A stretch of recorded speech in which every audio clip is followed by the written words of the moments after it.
नमस्कार दोस्तों, welcome back. आप देख रहे हैं कॉफी विद सुमित जैन। दोस्तों, मैंने अभी जो एक वीडियो बनाया था, आई एम स्केर्ड, जो दुनिया में हो रहा है। हम राम मंदिर की तरफ जा रहे हैं, राम राज्य की तरफ जा रहे हैं, और जो पूरी दुनिया है वो तहस नहस करने में लगी हुई है और युद्ध पे युद्ध क्रिएट किए जा रहे हैं। ये लोगों को तंग करने का एक तरीका है। हमने पहले कोविड देखा, कोविड के बाद रशिया यूक्रेन वॉर देखा, फिर इसराइल हमास देखा, अब ईरान, पाकिस्तान, सीरिया, इराक, ये सब शुरू हो गए हैं। उधर ताइवान में भी पंगा पड़ गया है, क्योंकि ताइवान के अंदर गवर्नमेंट जो है प्रो चाइना की नहीं आई। चाइना तंग है, वो भी बोल रहा है कि हम अब ताइवान को नहीं छोड़ेंगे। वहां पर भी बहुत कुछ हो रहा है। और इधर रशिया को बाय बाय कर दिया है ऑलमोस्ट। किसने? यूरोप ने। और रशिया में से न्यूक्लियर कैप्सूल्स चोरी हो गए हैं। ये बहुत ही चिंता का विषय है। थोड़ा सा मैं इसके ऊपर डिस्कस करूंगा। और सबसे पहले बात करते हैं हाउथीज की। आप देखिए, रेड सी के अंदर इतने अटैक्स हो रहे हैं शिप्स के ऊपर, कोई बात करता ही नहीं है उसके ऊपर। ये कितना सीरियस मैटर है, आपको इसका अंदाजा भी नहीं है। जो हाउथी के जो लीडर हैं, उन्होंने अब डायरेक्टली अमेरिका के साथ पंगा ले लिया है और वॉर को डिक्लेयर कर दिया। अब ये हाउथीज को सपोर्ट कौन करता है? ईरान। और ईरान को सपोर्ट कौन कर रहा है? चाइना। रीजन? चाइना चाहता है कि इस मिडल ईस्ट में, जहां से अमेरिका दुम दबा के रात के अंधेरे में वापस भाग गया था अफगानिस्तान से, उसे यहां पर धकेला जाए और अगले 20 साल के लिए दोबारा से लड़ाई वहां पर छिड़ी जाए, ताकि अमेरिका एंगेज रहे मिडल ईस्ट के अंदर। और अमेरिका है वो आहिस्ता आहिस्ता इसमें घुसता भी जा रहा है, क्योंकि पंगा ही ऐसा चाइना ने लिया है कि अमेरिका चाहकर भी उसे नजरअंदाज नहीं कर सकता। चलिए, ये सारी बातें अब डिटेल में बात करते हैं। अभी जो हाउथी का लीडर है, सबसे पहले उसकी बात करते हैं। उसने एक स्पीच दी और इसका नाम क्या था? अब्दुल मलिक हाउथी। अब ये मजाक उड़ा रहा है यूएसए का, यूके का, कि भी यूएसए ने हमारे जो यमन के अंदर जो हमारी अड्डे हैं उसके ऊपर स्ट्राइक करी है। तो इसने बोला कि इसका मतलब है कि जो हमारे अटैक थे शिप्स के ऊपर, जो शिप्स हमारी रेड सी में जाती हैं, वो हमने बिल्कुल सही कहा, क्योंकि इससे थोड़ी सी tension tension and attention America को मिली है। साथ में उन्होंने मजाक उड़ाया बाइडेन का। ओ भाई, तुम खुद सीढ़ियों में चढ़ते चढ़ते तो गिर जाते हो, और 9000 मील दूर जाके तुम हमारे से पंगा ले रहे हो। किससे? इस्लामिक मुसलमानों से। तो हम ये जो लड़ाई है अब दोबारा से इंक्रीज करने वाले हैं अमेरिका के साथ। और हमारे लिए तो सबसे बड़ी चीज ये है कि अब अमेरिका डायरेक्टली हाउथीज के साथ लड़ाई कर रहा है। मतलब कि आप इनको, ये अपने आप को ये बोलते हैं, जो ये ग्लोबल टेररिस्ट हैं मुसलमानों के, वो सोचते हैं कि अगर अमेरिका डायरेक्टली हमारे साथ लड़ाई कर रहा है तो ये हमारे लिए ऑनर की बात है। ये है इनकी मेंटालिटी, जिसके कारण दुनिया में प्रॉब्लम्स हैं।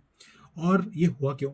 आपको याद होगा कि जो बाइडेन है, जैसे ही वो ये 2021 में वो प्रेसिडेंट बना था, पहला काम उसने क्या किया था कि जो ये ग्लोबल टेररिस्ट थे हाउथीज को, उसकी लिस्ट में से इसने उनको बाहर निकाल दिया था।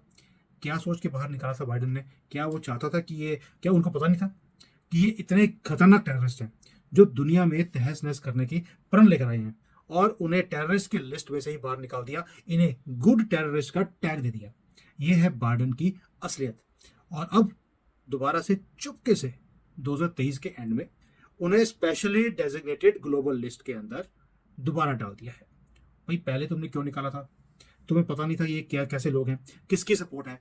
ईरान की सपोर्ट है। तुमने ईरान की सपोर्ट भी वापस कर दी उसको। जो ट्रंप ने ईरान को बिल्कुल तहस नहस करके उसको बिल्कुल आइसोलेट कर दिया था, इसने आके दोबारा से उनको भी सपोर्ट करना शुरू कर दिया। $6 बिलियन दे दिए उनको। और जैसे ही उनको पैसे मिले हैं, इमीडिएटली उन्होंने हमास को वेपन्स दिए और इसराइल के ऊपर धावा बोल दिया। क्या दोस्तों, आपको नहीं लगता कि जो बाइडेन एडमिनिस्ट्रेशन है वो चाहती है कि दुनिया में ये प्रॉब्लम्स इंक्रीज रहें और हम सुख चैन से हम जी ना सकें? देखिए, भारत चाहता है राम राज्य और ये चाहते हैं युद्ध, कि दुनिया में युद्ध छिड़ रहे और ये अपने हथियार ये बेचते रहे। यही दोगलापन है अमेरिका का, जो इनको सारी दुनिया हेट करती है। और अब ये हाउथीज ने इमीडिएटली बोल दिया, हमारे लिए ऑनर है कि हम बाइडेन जैसा पप्पू इसके साथ डील कर रहे हैं और अमेरिका को घुट्टू पे लेके आए हैं। अमेरिका ने भी 5 बार हमला किया है हाउथीज के ऊपर। और हाउथीज हैं, जब जब हमला होता है और तेजी से वो आते हैं और अमेरिकन शिप्स को अब उन्होंने टारगेट करना शुरू कर दिया। यहाँ पर मिडल ईस्ट में सिर्फ हाउथीज की बात नहीं है। मैंने कल भी बात करी थी कि जो यूरोप है वो भी शुरू हो गया है दोबारा से वॉर के लिए रशिया के साथ। इनका प्लान क्या है? पहले इन्होंने जर्मनी को तैयार किया कि रशिया यूक्रेन के अंदर वॉर जीत रहा है, चलता जा रहा है। अब हमने रशिया को वॉर में से बाहर नहीं निकालना। उधर रशिया के पास भी जो लड़ने वाली फौज है वो कम होती जा रही है, उसके भी लोग मर रहे हैं। अब जेलों में जो बंदे बैठे हुए थे वहां पर -50 डिग्री का टेम्परेचर है, वहां पर हीटिंग ही बंद कर दी कि भैया अगर तुम्हें जीना है तो तुम्हें रशिया के लिए तुम्हें युद्ध लड़ना पड़ेगा और तुम्हें यूक्रेन में जाना पड़ेगा। अब ये टैक्टिक्स लगानी शुरू कर दी हैं रशिया ने, और अमेरिका और नेटो भी जानता है कि रशिया अब थोड़ा सा यहाँ पर वीक पड़ता जा रहा है और इसे और खींचा जाए तो रशिया में और प्रॉब्लम्स आ सकती हैं। तो इसलिए नेटो ने भी सबसे बड़ी एक्सरसाइजेस करनी शुरू कर दी हैं अपने बॉर्डर्स के ऊपर, और उन्होंने बोल दिया साथ में आर्टिकल्स भी छाप दिए कि अब रशिया के साथ लड़ाई होनी इनएविटेबल है, ये होकर रहेगी। 90,000 जो फौजी हैं वो सारे के सारे इन्होंने एक्सरसाइज के अंदर पार्ट लेना शुरू कर दिया। शिप्स हैं उसकी मूवमेंट चल रही है, प्लेन्स की मूवमेंट है, लोगों की मूवमेंट है, और ड्रिल्स होनी शुरू हो गई हैं कि अगर युद्ध हुआ तो यूएस के जो ट्रूप्स हैं वो यूरोप में कैसे आएंगे, कैसे हेल्प करेंगे, रशिया को कैसे बम्बार्ड करना है, और नेटो कंट्रीज को सभी को इकट्ठा करके युद्ध के लिए तैयार कैसे करना है। अब यहाँ पर जो एक्सरसाइजेज है उसका साइज इतना बड़ा है कि 50 से ज़्यादा तो शिप्स हैं जो इन्वॉल्व हैं, 80 से ज़्यादा एयरक्राफ्ट्स हैं, कॉम्बैक्ट व्हीकल्स हैं, और ये जितनी भी अभी तक कोल्ड वॉर से लेके अब तक जितनी भी एक्सरसाइजेज हुई हैं उससे बड़ी एक्सरसाइज इसे माना जा रहा है। और ये जो एक्सरसाइज है ये मई 2024 तक चलेगी। दैट मीन्स ये 3-4 महीने चलने वाली है। ये अब प्रॉब्लम खत्म होने वाली नहीं है। बाइडन चाहता ही नहीं है कि प्रॉब्लम कोई भी खत्म हो, ताकि उससे अटेंशन दूर होकर दुनिया इन्हीं कॉन्फ्लिक्ट्स के बारे में सोचती रहे, करती रहे। और दूसरी एक गंदी हरकत इसने और कर दी बाइडन ने। इसने इसराइल को एक प्लान दे दिया गाजा का कि भाई आप वहां पर जो हमास है या पैलेस्टीन के जो लोग हैं जिनको ये पीसफुल लोग बोलते हैं, इनके साथ मिलकर आप इनकी रिप्रेजेंटेशंस भी डालिए गाजा के अंदर। और नेतन्याहू ने अपनी एक इंटरव्यू की, उसने टेलीकास्ट किया, उसने बोला हम इस प्रपोजल को कंप्लीटली रिजेक्ट करते हैं। भाई वो हमारे देश में आकर हमारे लोगों को मार के जाएं और आप बोल रहे हो हमें कि आप इनके साथ कॉम्प्रोमाइज कर लो, इनके साथ नॉर्मल रिलेशन रख लो, इनके साथ भी और सऊदी अरेबिया के साथ भी। उसने बोल दिया पहले बात ये रिजेक्टेड है, सेकेंडली ये हमारी धरती है, हम इस पे जो करना चाहेंगे हम वही करेंगे।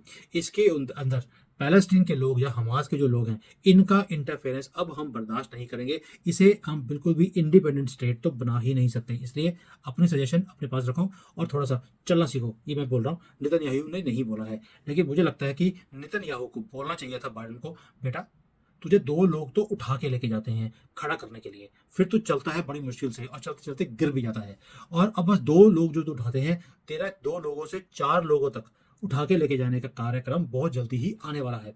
इसलिए जो तुम हमें सजेशंस दे रहे हो कि भाई तुम इसराइल और सऊदी अरेबिया के साथ रिलेशंस अच्छे बना लो, उसके बाद पैलेस्टीन के साथ बना लो, ये तुम सजेशंस अपने पास रखो, क्योंकि तुमने सारी दुनिया में सप डाल के रखा हुआ है, किसी को भी तुम नॉर्मली रहने देते नहीं हो। सारी दुनिया में तुमने वॉर्स को दोबारा से शुरू करवा दिया है। इसलिए हम अपनी कंट्री को खुद ही संभाल सकते हैं। Thank you for your suggestion.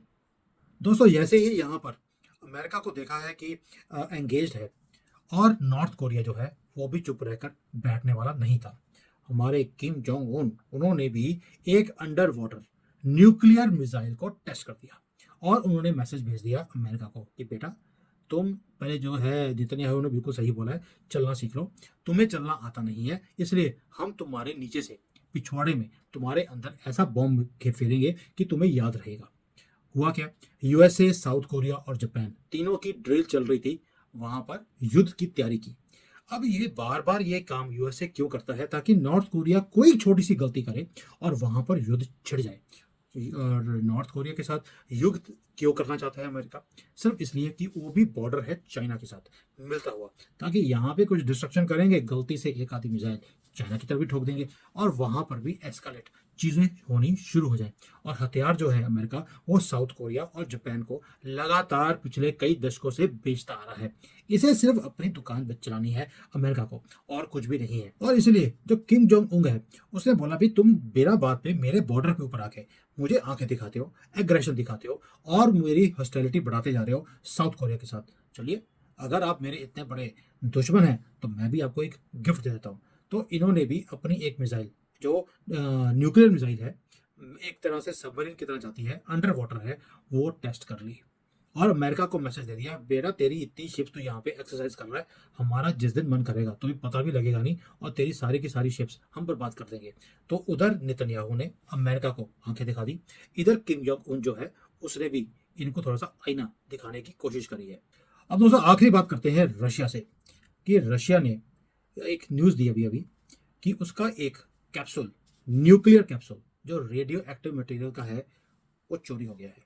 अभी आप बोलेंगे छोटा सा कैप्सूल है एक जो खाने वाला होता है, इससे इतना डर क्यों है? वो भाई इसका रीज़न है उस कैप्सूल के अंदर रेडियो एक्टिव जो मटेरियल है कैल्शियम 137 वो था, और ये बहुत बड़ा रिस्क ह्यूमन हेल्थ के लिए हो सकता है। और आपको मालूम है कि अगर ये चोरी हुआ है, हो सकता है किसी टेररिस्ट ऑर्गेनाइजेशन ने इसको चोरी कर लिया हो, और अगर ऐसा किया है तो इसकी बर्बादी ये कितनी दुनिया में लेके आ सकते हैं इसका आपको अंदाज़ा भी नहीं है। और ये कैप्सूल ट्रांसपोर्ट किया जा रहा था कुछ लोगों की तरफ से, कोई उनका टीएनजी ग्रुप है उसकी तरफ से ये ट्रांसपोर्ट हो रहा था, ईस्टर्न रीजन की तरफ से लेकर वो वेस्टर्न रीजन की तरफ लेके जा रहे थे। वो रास्ते में चोरी हो गया, इतनी बड़ी प्रॉब्लम नहीं है, प्रॉब्लम है टाइमलाइन की। देखिए जियो पॉलिटिक्स में हमेशा मैं बोलता हूँ टाइमिंग इज वेरी इंपॉर्टेंट। ये जो जर्नी है ईस्ट से वेस्ट की तरफ रशिया में, ये 12 जनवरी को शुरू हुई, लेकिन जो कैप्सूल है वो इमीडिएटली चोरी हो चुका था, लेकिन इसे रिपोर्ट किया गया 4 दिन के बाद 16 जनवरी को। और यही चिंता का विषय है, दैट मीन्स कुछ ना कुछ ऐसा इंपॉर्टेंट था जो गवर्नमेंट को भी मालूम था, लेकिन इस खबर को छुपा के रखा गया। अब ये जो मटेरियल है कैल्शियम 137, ये एक रेडियो एक्टिव फॉर्म है, और ये गैमा रेज को एमिट करता है, जो कि अगर कोई भी आदमी उसके सामने आ जाए या गलती से उसे खा ले, वो तो गया, और साथ में बाकी लोगों को भी साथ में लेके जाएगा। अब आप सोच के देखिए, अगर तो किसी ने शरारत के लिए इस कैप्सूल को चोरी किया है और इसे खोल दे, जैसे ही उसे खोलेगा पूरे रेडियो एक्टिव रेस पूरे इलाके में फैल जाएंगी और लोग मर भी सकते हैं, कैंसर हो सकता है अगर वो इसके चपेट में आ गए। अब ये भी हो सकता है कि जो ये कैप्सूल है वो गलती से किसी को पता नहीं लगे, किसी को मिल गया छोटा सा कैप्सूल है, वो उसे गलती से खोल दे, तो भी ये इतना डेंजरस हो जाएगा। जरूरी नहीं है कि टेररिस्ट ऑर्गेनाइजेशन ही को करेगी, वैसे भी कोई कर सकता है। तो इसलिए ये एक ऐसा इंसिडेंट है जो लगता है कि डेलिबरेटली किया गया है, चोरी ऐसे नहीं हो सकती, इतने इसके ऊपर टेस्ट होते हैं, चेक्स एंड बैलेंसेस होते हैं, उसके बाद ये चीजें चोरी नहीं हो सकती। ऐसा ही इंसिडेंट इसी लास्ट ईयर जनवरी 2023 में ऑस्ट्रेलिया के अंदर भी हुआ था। आपको वो इंसिडेंट भी याद होगा, नहीं है तो मुझे कमेंट्स में डाल देना, मैं आपको इसके ऊपर डिटेल में एक वीडियो बनाऊंगा ऑस्ट्रेलिया में क्या कुछ हुआ था और कैसे वो प्रॉब्लम को सॉल्व किया गया था। और आखिरी खबर चाइना से दोबारा से खबर आ रही है कि कोविड-19 का बाप डेवलप कर लिया गया है।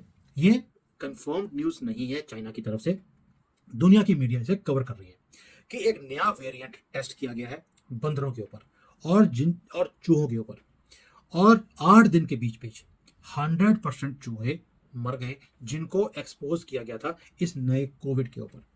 ये इतना फेटल है कि इमीडिएटली भूख मर जाती है, वेट कम होना शुरू हो गया चूहे का, और चूहे सारे के सारे 100% मर गए।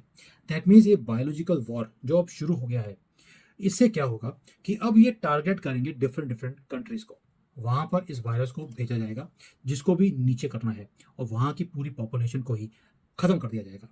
अच्छा होगा ये मुस्लिम वर्ल्ड में भेज दें, दुनिया की प्रॉब्लम ही खत्म हो जाएगी। लेकिन अगर ये उल्टी जगह पे, जैसे ये कैप्सूल चोरी करके इसका क्या इस्तेमाल किया जाएगा ये वक्त बताएगा।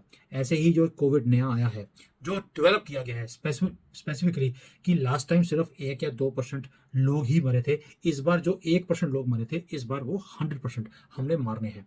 ये हो सकता है कि प्रभु की लीला हो कि किसी तरीके से दुश्मनों को खत्म करना है, क्योंकि हम राम राज्य की तरफ जा रहे हैं और दुनिया डिस्ट्रक्शन की तरफ जा रही है, सेल्फ डिस्ट्रक्शन की तरफ जा रही है। मैंने कई बार नॉस्ट्राडामस की जो प्रोडिक्शंस हैं वो पढ़ी हैं, सुनी भी हैं, कई वीडियोस बनी हैं उसके ऊपर, कि उन्होंने बोला था कि जैसे पहले हेवन ऑन अर्थ था जिसको हम राम राज्य बोलते हैं, वो भी बहुत जल्दी आने वाला है 2030 या 40 में। दैट मीन्स उससे पहले हमने राम राज्य की स्थापना 22 जनवरी को शुरू करनी है। हमारा अब ट्रैक रिकॉर्ड ऊपर जाता रहेगा जैसे हमारी इकोनॉमी राइज कर रही है, और इनकी सबकी डाउनफॉल भी है, और ये अपने आप को एक दूसरे को मारने में लगे हैं। इसलिए हमें चिंता भी करनी चाहिए, सतर्क रहना चाहिए, और इनके बारे में जो ये इनकी मूव्स हैं इसके बारे में हमें सबको मालूम भी होना चाहिए। इनमें से मेजर न्यूज़ जो है भारत की मीडिया दिखाएगा ही नहीं, क्यों? इससे हमें अपनी स्ट्रेंथ पता लगती है, और इंडियन मीडिया हमेशा यही दिखाता है कि इंडिया में कुछ राइज कर नहीं रहा, अनएम्प्लॉयमेंट है, बिजनेस चल नहीं रहा। नेगेटिविटी फैलाने के लिए इंडियन मीडिया माहिर है।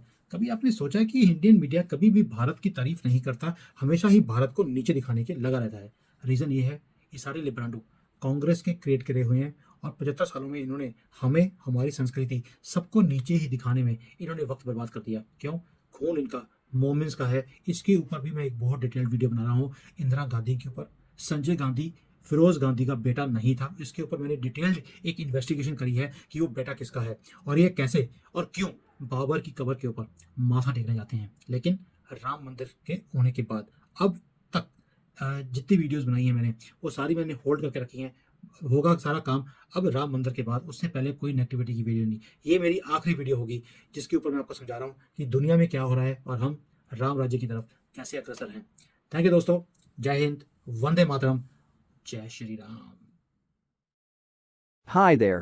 If you liked the video, please don't forget to smash the like button, subscribe to our channel, and activate the bell icon so that you receive all notifications whenever we upload a new video. Thanks for watching.